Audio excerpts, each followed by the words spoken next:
Okey, so kita bincanglah soalan ni objektif ni. Cikgu tak tanda lagi lah kamu punya ni. Periksa. Nanti dalam masa 2 minggu kamu dapat lah markah. Cikgu akan tanda kat kelas Google Classroom tu kan. Okey, so kita bincang dulu ni soalan objektif. Okey. Dia tanya apa ni? Ni kuantiti fizik yang tidak dapat diterbitkan dalam sebutan kuantiti fizik yang lain. Okey. Pernyataan di atas dikaitkan dengan ni kuantiti apa ni yang tidak diterbitkan ni? Kuantiti apa? Respon. Adakah kuantiti asas, kuantiti terbitan, kuantiti skala atau kuantiti vektor? Kuantiti yang tak dapat diterbitkan. Kalau tak dapat diterbitkan mestilah bukan ni kan. Kuantiti terbitan ni bukanlah. Kuantiti apa? Ya betul, kuantiti asas. Okey, kuantiti asas ada berapa? Siapa ingat? Ada berapa? Tak ingat? 7 Okey, 7 Oh ya 7. Okey, nyatakan kuantiti asas kita ada jisim. Lagi apa lagi? Masa. Lagi? Apa lagi? Arus elektrik. Arus elektrik. Arus. Okey, arus elektrik lagi? Kuantiti bahan. Kuantiti bahan. Kuantiti bahan tu yang ni lah, yang mol tu, yang dalam kimia kan. Kamu nak kira mol tu kan. Tu dah dia. Okey, so ni pun kuantiti skala juga. Maksudnya skala pula silap. So ini pun kuantiti asas juga dia tak boleh diterbitkan. Memang dia asas lah. Daripada asas ni lah kita boleh terbitkan jadi kuantiti terbitan. Okey. Contohnya macam daya kan, daya. Daya kuantiti terbitan. Daya, contoh daya, formula cikgu ambil lah F sama dengan MA kan. C tengok daya ni diterbitkan oleh kita ada M, jisim, daripada jisim and then daripada A. A tu apa? Kalau cikgu kembangkan A tu V tolak U per T kan. So pecutan ni dah diterbitkan daripada masa kan. And then diterbitkan, kalau hal laju ni kalau cikgu kembangkan lagi, hal laju tu apa? Hal laju akhir tolak hal laju awal. Perubahan hal laju. Maksudnya perubahan panjang lah kan. Panjang bahagi perubahan panjang bahagi masa kan. Semua masa ni kuantiti asas, panjang pun kuantiti asas juga So panjang pun kuantiti asas. Nampak? Daripada ni kuantiti asas ni kita terbitkan kuantiti terbitan iaitu daya. Okey. Ingat lagi kan kita belajar dulu masa awal-awal, ingat lagi ke? Ingat. Okay, ni berapa ni? Jisim, masa, arus, kuantiti bahan, mol, panjang, lagi apa lagi? Suhu termodinamik. Okey, suhu. Okey, suhu pun kuantiti asas. Lagi, okey, last sekali apa? Keamatan berluminositi. Keamatan berluminositi. Okey. Keamatan berluminositi. Maksudnya keamatan cahaya lah. Okay? Keamatan cahaya. Cahaya-cahaya tu pun dia ada lumen. Kalau kamu pasal ada perkataan lumen kan. Lumen ni. Ni lah datang daripada ni. Datang daripada luminositi lah ni. Okay. Okay, kita tengok ni soalan nombor 2 pula. Sekejap.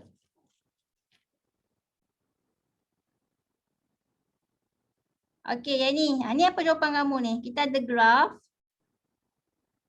Ingat lagi tak? Ini graf nak tengok kecerunan. Ni kan matematik. PT3 pun ada ni. Kalau kamu nak buat formula apa? Buat persamaan je. Y sama dengan MX tambah C kan. Part CY tu diwakili oleh P. So P, M tu kecerunan. X diwakili oleh Q. So Q C tu apa? Pintasan Y. Pintasan Y. Maksudnya dia pintas pada paksi Y mana? Dia pintas pada paksi Y yang 10 ni. Ha. Positif 10 kan? So tambah 10 lah. M ni apa? M apa M? Kecerunan. Ya, M kecerunan. So berapakah kecerunan ni? Dah kira dah berapa kecerunan dia?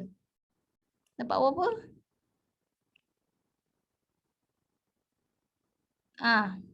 Kecerunan. Macam nak kira kecerunan? Y2 tolak Y1 per S2 tolak X1 kan? So kita ada koordinat. Kalau yang ni koordinat dia apa ni? Ni koordinat dia 10, 0. Yang ni koordinat yang ni 0, 10. Dia kamu label lah X1, Y1. Yang ni X2, Y2. So masuk dalam formula Y2 dia 10 tolak Y1 0. X2 0 tolak X1 10. So jadilah 10 negatif 10 dapatlah negatif 1. So kecerunan dia negatif 1. Sebab tu dia punya garisan dia, kecerunan dia ke kiri. Kan garisan dia ke kiri. Kalau garisan dia ke kanan, kecerunan dia positif. Kalau garisan dia ke kiri, kecerunan dia negatif. Tu yang dapat negatif. So jawapannya negatif 1 lah. M tu negatif 1. Negatif 1. Tapi 1 yang tak payahlah tulis 1 ni. So jadilah negatif Q. So yang mana jawapannya? D. Ya, D. Okay. P sama dengan negatif Q tambah 10. Okay, next. Ni. Kumpulan manakah yang mengandungi kuantiti skala sahaja? Okay. Apa maksud kuantiti skala? Kuantiti yang ada, tak ingat dah. Magnitude. Ya, yang ada magnitude sahaja. Okay, yang ada magnitude sahaja. Magnitude tu apa? Nilai. Nilai, okay, nombor. Tu kuantiti skala. Kalau kuantiti vektor, ingat tak lagi kuantiti vektor? Kuantiti vektor. Ya, kuantiti yang ada magnitude dan arah. Okay, dan arah. Okay. So dia nak tanya, dia nak kuantiti skala sahaja. Maksudnya yang tak ada arah. Dia ada magnitude saja. So macam jarak lah. Jarak tak ada arah . Kalau sesaran ya. Sesaran ada arah. So sesaran tak boleh. Okay. Sesaran pula. Silap. Apa benda tu cakap ni? Sekejap Okay, sekejap Okay, jarak. Jarak memang tak ada arah lah. Jarak panjang. So dia magnitude sahaja. Okay, laju. Laju pun dia tak ada arah. Okay, laju tak ada arah. Tapi kalau sesaran, sesaran ada arah. Okay, sesaran dia ada arah. So dia ni kuantiti vektor. So D tu boleh potong. Okay, jisim. Jisim dia ada magnitude sahaja. Okay, dia tak ada arah. Masa pun dia ada magnitude sahaja. Sebab tu jawapannya apa? A. Okay, kenapa B tak boleh B? B ni nak tengok Tengok ni berat. Contohnya ni Ali. Kan? Berat dia berapa? Kalau lah jisim dia 50 kg, berat dia berapa? Respon.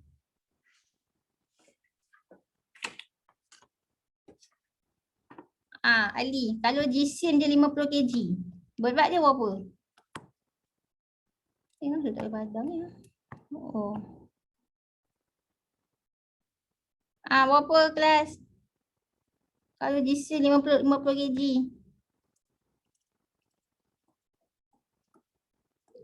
Berat dia? Kamu buatlah 50 kg darat dengan daya tarikan graviti. Ambil 9.81. So dapat berapa? Kira dah. Dapat berapa? 490.5 kan? 5. Unit dia apa unit berat? Berat. Apa unit dia? Kalau jisim unit dia kg. Kalau berat? W. W tu simbol untuk berat. Weight. Ni unit untuk berat. M. Newton. Kan? Jadi sebab itulah berat dia akan, kalau kamu pasal dalam soalan kan berat, dia kata berat Ali ni 490.5 Newton. Lepas tu kan dia akan tunjuk arrow dia ke bawah. Maksudnya apa arrow ke bawah? Yalah sebab dipengaruhi oleh daya tarikan graviti kan. Daya tarikan graviti kan kat pusat bumi kan. So kat bawah kita lah. Sebab tu dia ada arah berat ada arah. Faham ke? Boleh? Boleh? Boleh. So berat ni bukan kuantiti ni. Kuantiti skala. Ni daya ni pun bukan kuantiti skala Samalah daya. Daya pun dia ada arah dia juga. Okey. Ni pun berat kan dia ada arah. Sebab tu jawapannya A. Okey next. Okey yang manakah yang betul? Kuantiti asas dia jisim. Okey ya. Kuantiti vektor dia suhu. Ya ke suhu kuantiti vektor? Tak kan? Suhu kuantiti asas. So apa jawapannya? Respon nombor 4. Apa jawapannya?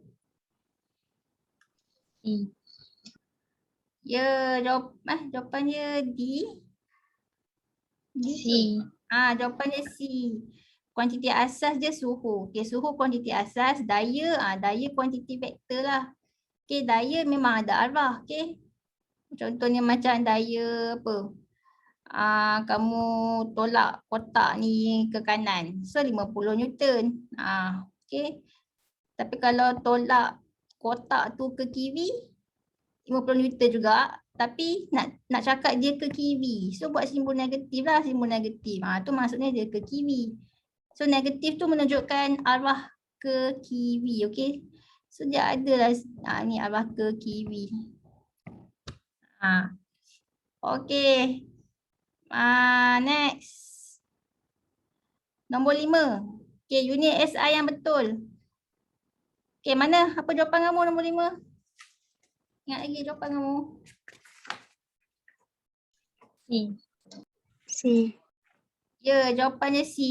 Okay, jisim mestilah unit SI dia, standard international dia kg. Okay. Sebab tu dalam formula fizik, kalau dia bagi soalan dalam unit gram, kamu tukar kepada kg. Okay. Kita kena standardkan satu dunia. Itulah nama dia, kena ada unit SI, standard international. Okay, so jawapannya C. Okay. Daya dia kata unit dia joule. Salah lah Daya unit dia Newton. Okay, Newton. Tekanan, siapa tahu unit tekanan apa? Dah belajar kan sains PT3. Tekanan apa unit dia?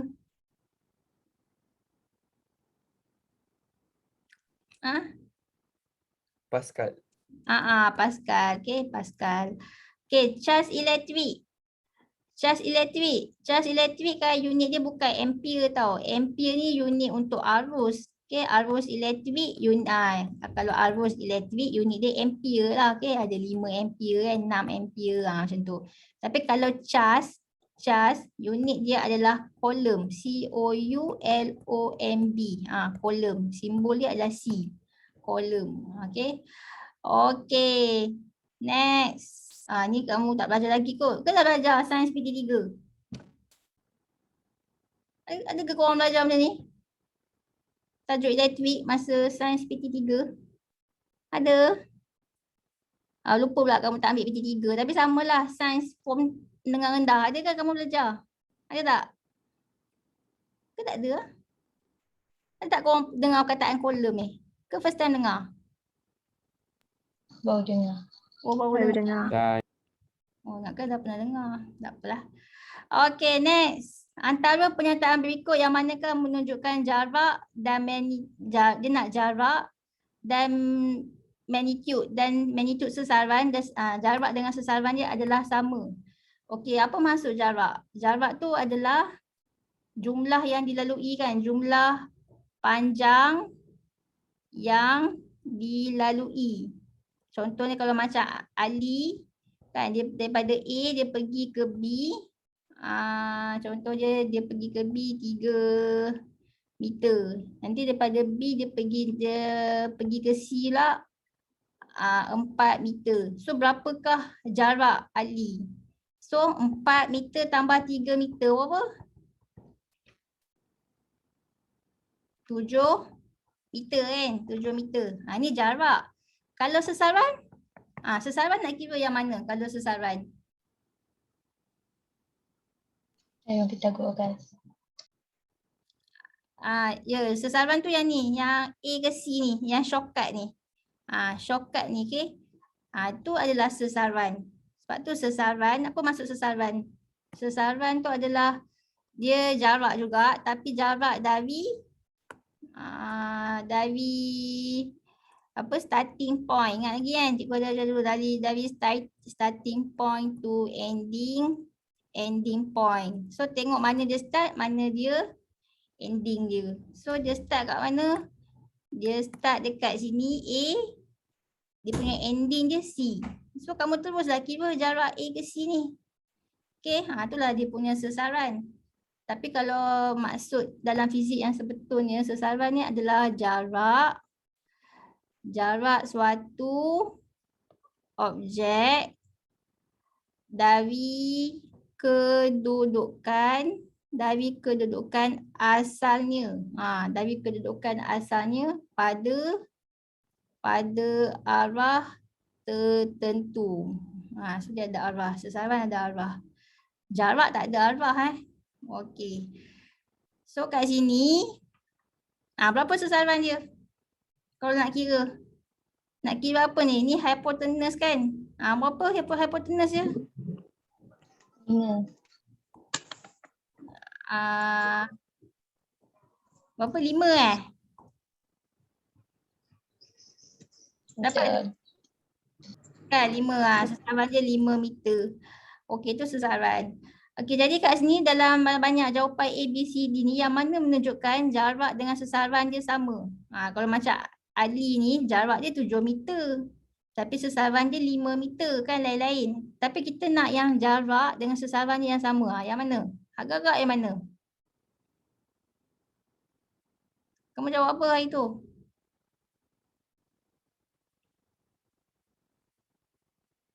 Tak nampak. Okey. Apa jawapannya? Kalau seorang perempuan bersia-sia di taman, ni serupalah macam kes Ali ni kan. Dia berjalan-jalan kan. So jarak dia lain, sesaran dia pun nanti confirm lain lah. Kalau macam ni, sebiji mangga jatuh daripada pokok. Bayangkan ni pokok. Ni mangga jatuh. So kalau dia jatuh, contohnya jarak dia jatuh tu 10 meter. Tu jarak. Kalau sesaran? Sesaran dia berapa? Kalau jarak dia 10 meter kan, yang dilalui oleh buah mangga yang jatuh ni. Kalau sesaran dia berapa? Berapa kelas kalau sesaran dia? Tadi cikgu kata sesaran apa maksud dia? Jarak dari starting point to ending point. So mana dia punya ni? Starting point dia atas, dia jatuh kat bawah ending point. So starting point to ending point, berapa jarak ni? 10. 10 meter juga kan. So kat sini menunjukkan apa? Jarak dia 10 meter, sesaran pun 10 meter juga. Jadi jarak dengan sesaran dia sama untuk kes ni. Mangga jatuh daripada pokok ni. Faham? Boleh ke? Boleh. Boleh.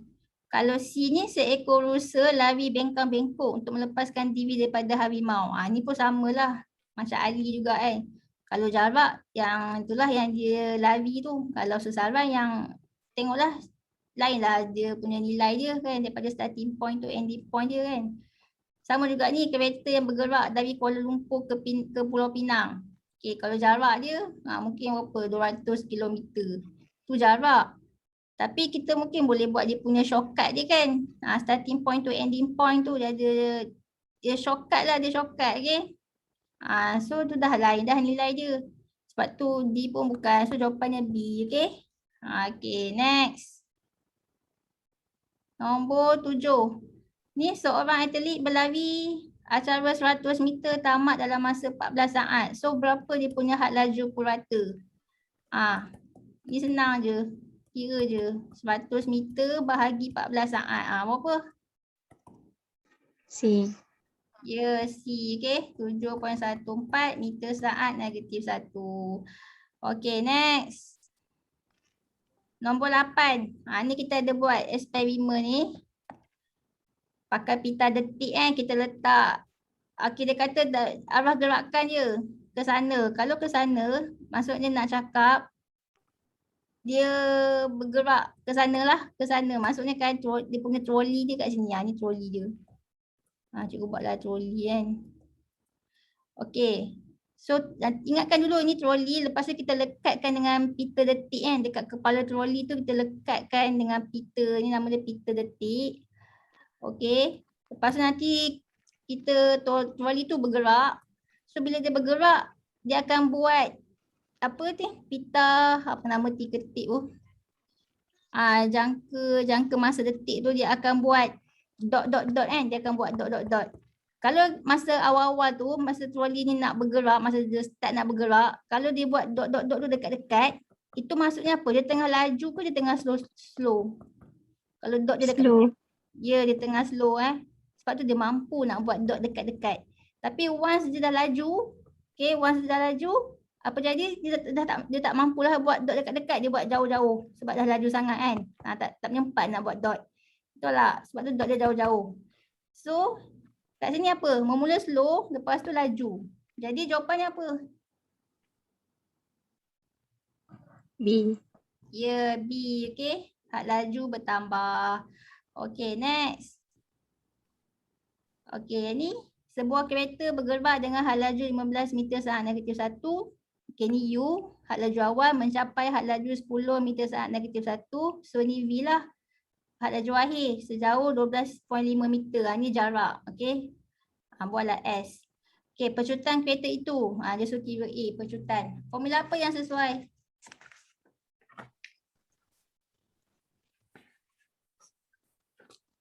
Formula apa? Kalau kamu perasan cikgu ada bagikan formula kat atas tu kan. Mana ke formula dia? Kan tak ada. Yang mana? Nampak formula mana? Adakah formula mana? Formula ni tak boleh lah sebab ini tak ada sesaran kan. Tak ada ni jarak. So mana yang sesuai? Ni tak boleh sebab ni ada masa, tak boleh. Yang ni sesuai tak yang ni? Kita ada V, had laju akhir, kita ada U, had laju awal, kita ada S, kan jarak dia. So dia suruh kira pecutan. Boleh tak pakai formula ni? Boleh. Boleh. Okay. Okay. So apa jadi? Jadi pakai formula V kuasa 2 sama dengan U kuasa 2 tambah 2 AS. So V kuasa 2, 10 kuasa 2, U 15 kuasa 2 tambah 2 AS kan. A tak tahu, S 12.5.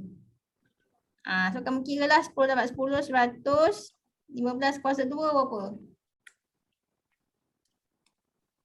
225 tambah 25A. Boleh kira A pecutan? Boleh. Dapat berapa? 25A sama dengan 100 tolak 225. So 25A sama dengan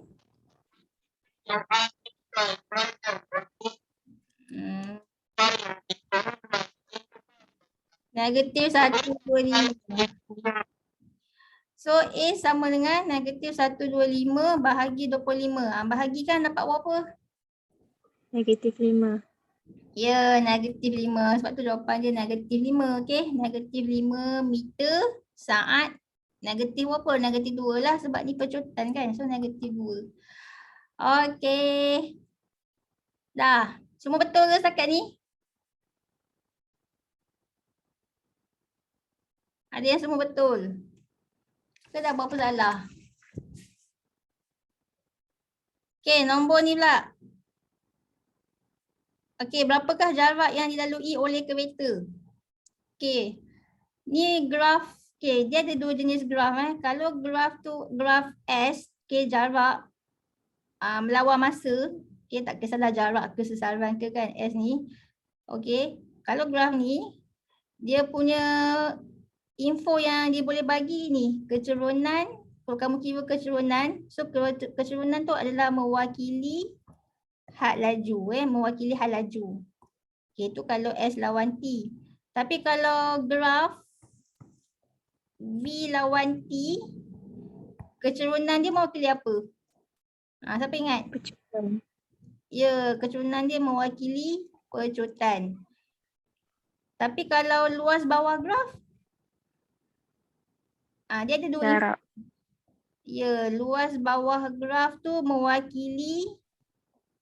mewakili jarak. Jadi kat sini berapa? Kau kena nak tahu jarak dia, so kena tahulah luas je. Boleh kira luas. Ni luas apa ni? Ni gambar apa ni? Trapezium. Ya, trapezium Trapezium. So macam nak kira trapezium, luas dia 1/2 darab hasil tambah sisi selari ni, ni berapa? Ni sisi ni 15. Okey, 15. Mana cikgu buatlah kalau lain. Ni 15. Okey, ni berapa ni? Ni berapa yang ni? Yang atas ni. Ya, 5, okey. 5. Okey, tinggi. Tinggi berapa tinggi? Berapa tinggi dia? 3. 3. Kira dapat berapa? Okey, so apa jawapannya? Sini. 30 kan? Dapat 30? Dapat. 30. Okey, next. Ni. Ni bahagian 3 menunjukkan dua ketul batu yang sama tapi dilepaskan dari dilepaskan dari ketinggian yang sama tapi dilepaskan kawasan lain-lain. Satu tu di khatulistiwa, satu lagi di kutub utara. Okey, dua-dua kawasan ni di bumi ni bumi kita.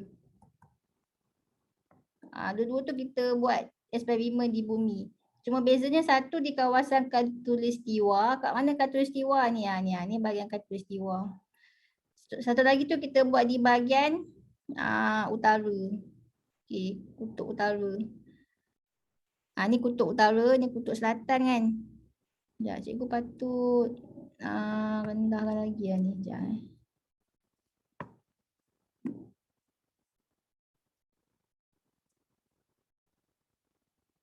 ni bumi. Okey. Walaupun pecutan bumi, kamu tahu kan pecutan bumi kan biasa cikgu sebut. Pecutan bumi apa? 9 point. Pecutan bumi pula. Tak kisahlah pecutan bumi ke ataupun daya apa? Pecutan bumi. 9.81 meter saat negatif 2. Dia samalah dengan nilai ni, daya tarikan graviti bumi. Daya tarikan graviti bumi pun 9.81 Newton kan. Okay, sama je nilai dia. Okay, so untuk pecutan bumi 9.81 Jadi kalau ikutkan kalau dia jatuhkan di dalam bumi, so pecutan dia samalah.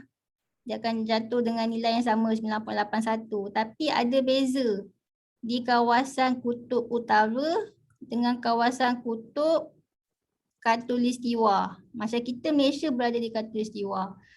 Okey, bezanya apa? Itu ingat tak cikgu dah ajar benda ni? Ni tajuk kegravitian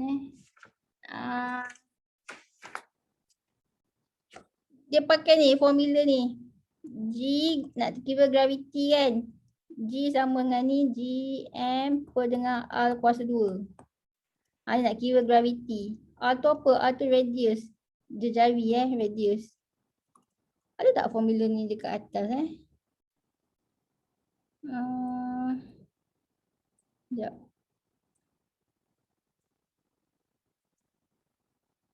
Bagi tak? Adalah sebenarnya ni ada. Okey. Ni gravity ni. Okey. Jadi kamu tengok kat sini Dah mana tadi? Kamu tengok radius ni utara, kutub utara. Pendek tak kutub utara dia?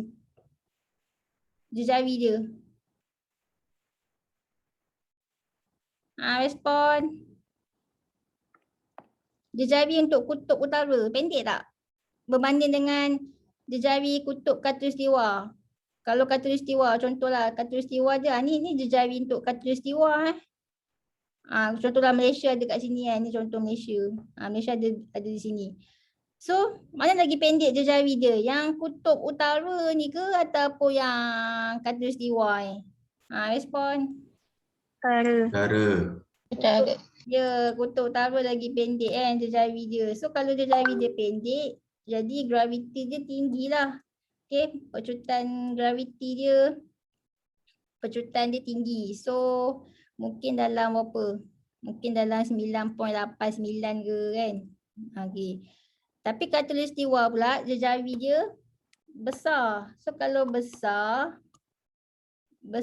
so dia punya G, pecutan graviti dia rendah. Okay? Rendah. Sebab ni kan hubungan ni kan berkadar songsang. Jadi mungkin kat khatulistiwa ni cikgu buat dalam 9.81 ke kan. Okey. Jadi siapa yang akan jatuh dulu? Kalau kamu baling batu daripada ketinggian yang sama, siapa yang jatuh? Yang di kutub utara ni ke yang dekat khatulistiwa ni? Yang akan jatuh dulu. Utara lah jatuh dulu kan sebab pecutan graviti dia tinggi. Tengok tinggi. 9.89 contoh lah cikgu bagi nilai 9.89. So pecutan graviti di kutub utara dia tinggi sebab jari dia kan pendek. So pecutan graviti dia tinggi. Kalau jari dia rendah, pecutan graviti dia tinggi. Okay, dia pakai formula ni. Boleh? Faham ni? Sebab tu jawapannya apa? Jawapannya yang mana? A ke B ke C ke D? Siapa yang sampai dulu? Ya, B. Okay, B yang akan sampai ke tanah dulu sebab B tu berada di mana? Di kutub utara. Pecutan graviti dia tinggi. Okay. Compare dengan khatulistiwa ni. Beza sikit je. Tapi still dia akan jatuh dululah. Okay, next. Okay, yang ni. Ni apa jawapannya ni? Okay, ni nak pakai formula apa ni? Sebiji bola dilepaskan dari tingkat 3 sebuah bangunan sekolah. Bola tu ambil masa 2 saat. So ni masa untuk sampai ke tanah. Okay, apakah ketinggian? So dia suruh cari ketinggian lah, jarak S. Dari mana bola itu dilepaskan. So dia bagi pecutan graviti dia 9.8. So 9.8 pecutan graviti. Bolehlah buat simbol A. Okay, formula apa yang nak pakai ni? Kamu nak cari jarak. Kamu ada masa. Dan kamu ada A, pecutan. Kita boleh pakai formula apa? UT tambah 1/2 AT kuasa 2. Boleh tak pakai formula ni? Kita ada pecutan, A, pecutan graviti. Yang ni 9.8. Kita ada T masa. Tapi kita tak ada ni kan, U, had laju awal. Yalah, had laju awal. Tapi kan dia jatuhkan bola dari tingkat 3. So, masa dia nak, sebelum dia nak jatuhkan tu, so had laju dia apa? Had laju awal dia kosong. Ya, kosong. Jadi bolehlah kira, okay. So ni dah kosong, so ni boleh potong lah. Tinggal 1/2 AT kuasa 2. So 1/2 A pecutan dia 9.8 T 2 kuasa 2. Kira kan dapat berapa?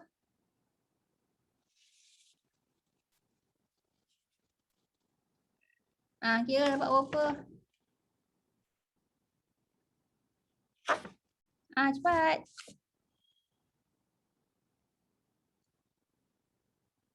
Respon. 19.6 kan? 19.6 meter. Okay, next. Lah, cikgu kau boleh nak sampai soalan 20 ni baru 13. Lepas ni korang ada kelas apa sebenarnya? Lam. 6 je. Lam kelas apa? Dah start ke Lam? Nanti kalau Lam dah start kamu beritahu cikgu Okey, tengok ni. Apakah konsep fizik yang terlibat dalam situasi di atas? Dia nak buang, okay, di payung ni ada banyak air hujan Ada titisan-titisan air hujan. So macam mana nak bersihkan titisan air hujan tu?